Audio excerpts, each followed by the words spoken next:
Hai să vedem ce încearcă filtrul ăsta să-mi spună. Hai să vedem, prieteni. What? Fuck.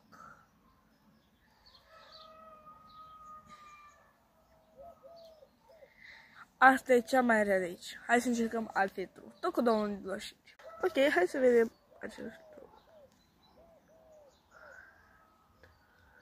Gata? Îi dăm aici. What the fuck? Atât de puțin? Rep, frate, nu se poate așa ceva. Rep. Prieteni, hai să începem. Ah! Ok, destul de bun început.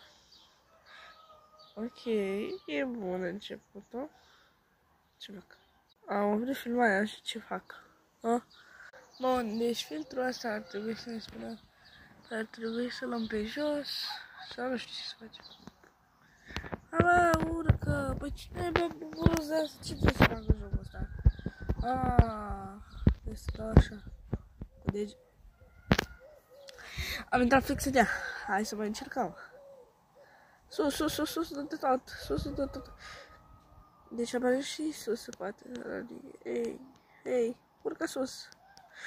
Deci momentele astea nu ne omoară gen de tot. Ne omoară de... Te-ai lovit de stâlp, handicapatule. Ne să și se bală în gură. Vorba lui... Ne-am mără unul cum des. Mă tot dau cu capul. Da, ce să astea.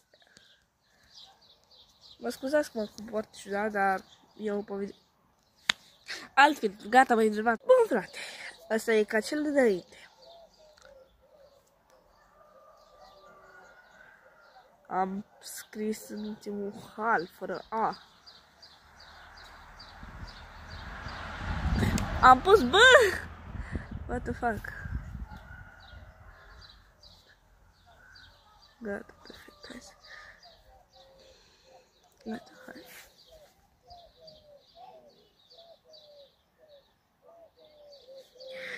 Ei, e relativ ok, nu pot să zic că e foarte, foarte ok, dar... E ok. Sunteți pregătiți să vedeți acest filtru? What the fuck? Deci, what the fuck? Ce filtru e ăsta? Ce filtru? Altul. Acest filtru. Vino cu astea, să te prăjesc. Am închis ok, dar ce filtru? Ok. Sper că v-a plăcut și dacă mai vreți să facem părți de astea cu... Încercăm filtre. Scrieți-mi în comentarii.